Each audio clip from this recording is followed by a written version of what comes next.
There's a lot of different reasons why people stay in the relationship. A lot of it's emotional. There's a belief that the abusive partner will change because of that honeymoon stage, because of that remorse and promises to stop battering. And remember, the victim doesn't necessarily want the relationship to stop. They just want the abuse to stop. Because a lot of them will say, other than that part of our relationship, everything is good. Fear of the abuser who threatens to kill the victim if abuse is reported to anyone. And in some cases, the abuser carries out that threat and kills the victim. Lack of emotional support.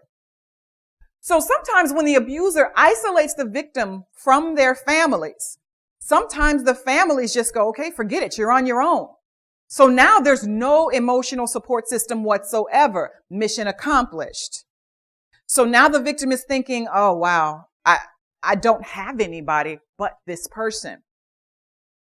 And guilt over the failure of the relationship.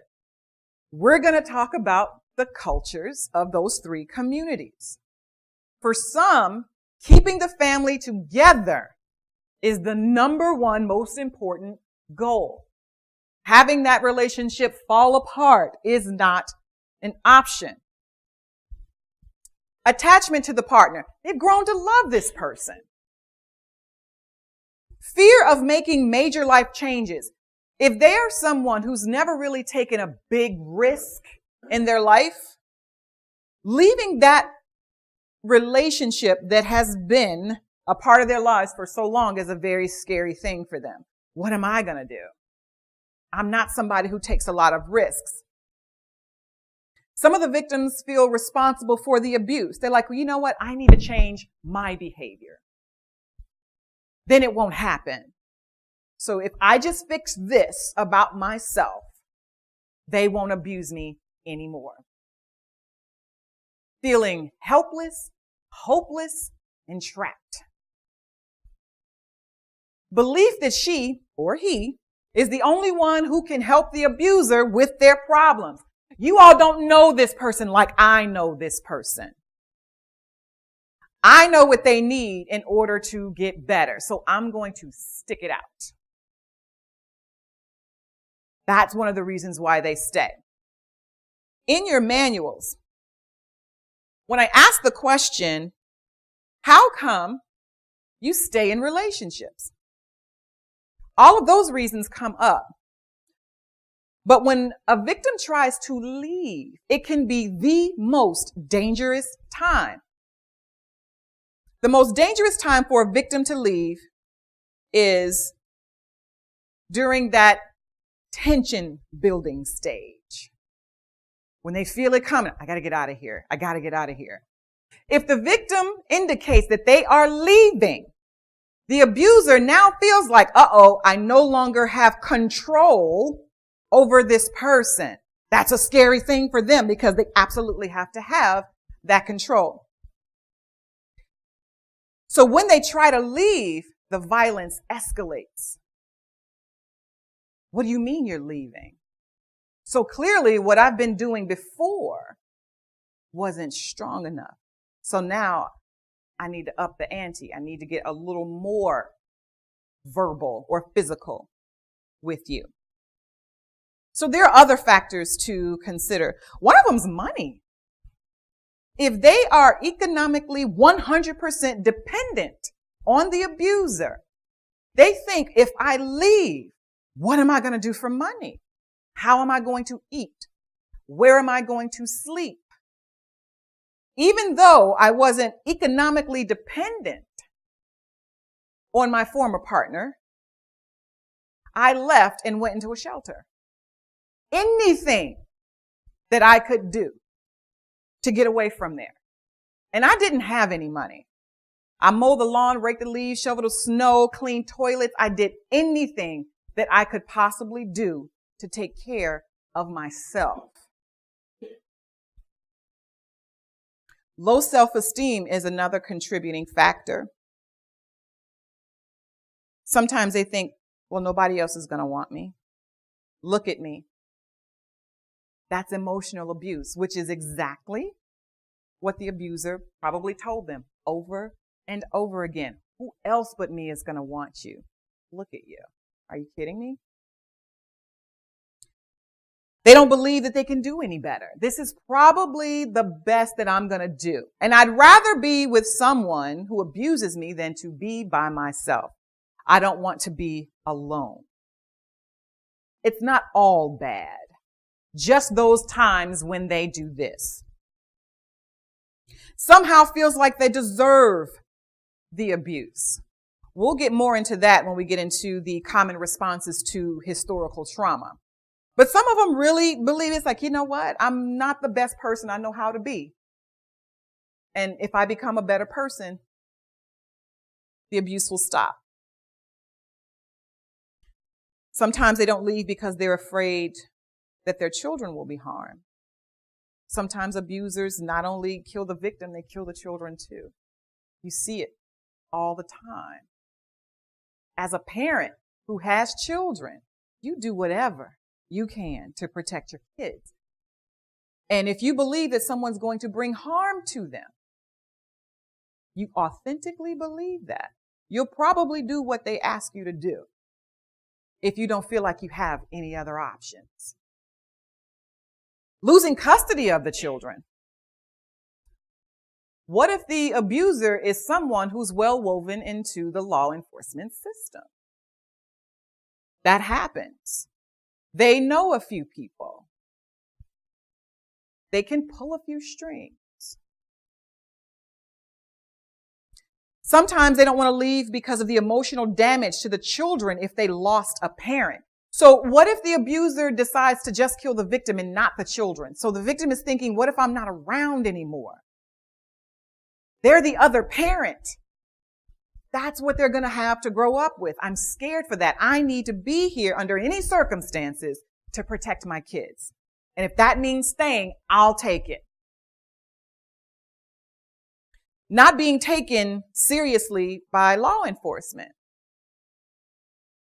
The very last incident, I called 911, an ambulance to come and get me. When I got into the ambulance, the EMT is asking me all sorts of questions, but it's in a very interrogating fashion, like just almost like, look, what do you do? I'm just like, there was no sympathy, nothing whatsoever. So when I talked to the police officer, he was even worse. His attitude toward me specifically was even worse. Yeah. Okay, what? Tell me the dude's name. What? Okay. What else? Right. All right. So look, file a report. Very nonchalant. There was no sympathy. I didn't feel like I would be protected or anything would happen. Ironically, when I did get the order of protection and my ex tried to break into the house and I called 911, that same officer was the one who showed up. I opened the door. Now, when I opened the door, I almost said something, but I did. I didn't say anything, and he looks and he's just like, oh, you could look on his face. He's like, oh, this chick again. I opened the door. He's like, what is it? Told him what happened. And he goes, did you get the order? I said, yes, here it is.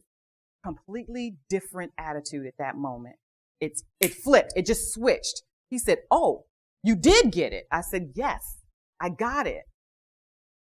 He kicked my door in. And he goes, oh, because see, now we can do something to protect you. Those were his words to me. Now we can do something. So that gave me a really different perspective. No, he absolutely should not have treated me that way in the very beginning. But putting on a different pair of shoes now, I'm wondering how many times they get a domestic call from the same people over and over again. This does not excuse for treating someone that way.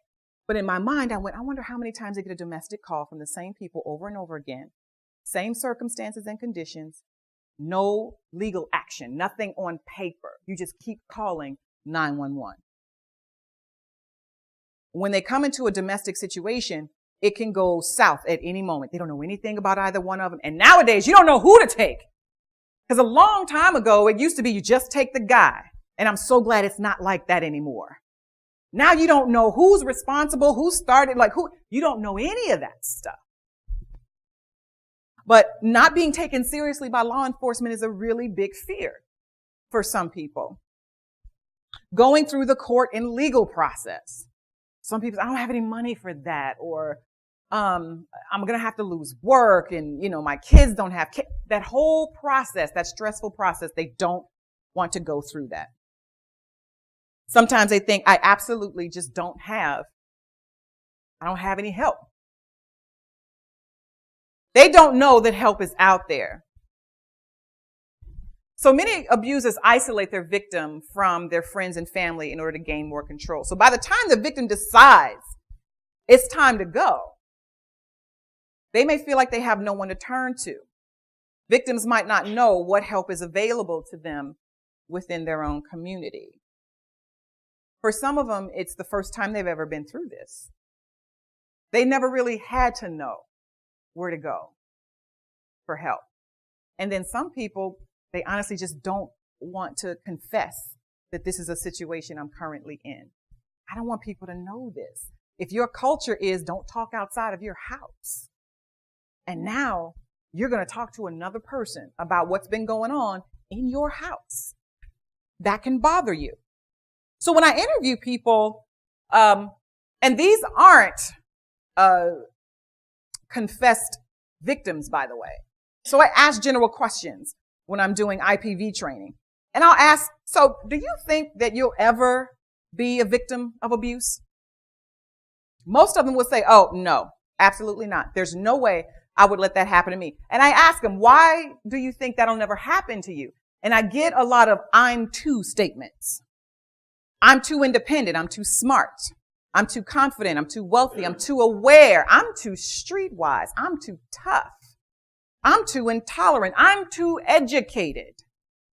And as we go through the workshop and we describe the different types of IPV, some of them realize, I was actually in an abusive relationship, because they didn't know what it looked like. For many people, IPV is someone striking you. That's what they know. That's mostly what you see. So the I'm too statements, that's not really a contributing factor. It's like, well, you probably were in one. And then when they tell their story of relationships past, that right there, and that right there, those are signs of emotional abuse, verbal abuse, economic abuse. And then it's a totally different perspective on that. I remember one of the reasons why I decided to stay. I used to be someone who would fall in love with people's potential. I used to fall in love with potential. I see great things in you. I'm going to be the one to help you become that person. I'm your ride or die. That's me. I've got your back. I'm not like that anymore. You kind of have to be where you're supposed to be, at least a little bit. But in falling in love with someone's potential, I realized that positioned me. It positioned me to say, all right, Erica, the success or failure of this relationship lies with me. It positioned me with that mentality. And after talking to a professional, I was like, oh, that does not serve me well. That doesn't serve me well. And I had to come up with some selection criteria in order for me to believe that this had the potential of being a healthy relationship. So I no longer fall in love with potential. So you can't come to me talking about, yeah, I'm trying to start a record label. You know what I'm saying? No. That does not work for me. That does not work. Y'all laughing, but I'm so serious. I heard that. What are you doing right now? Oh, nothing much, but I'm about to get this record label started. I was like, good luck with that. And I meant it with everything in me, but you stay over there. Yes, ma'am. Oh, I had to come up with some selection criteria in terms of how I personally define what a healthy relationship looks like for me. And it's not a long list, but there are some things that have to be in place. It just does.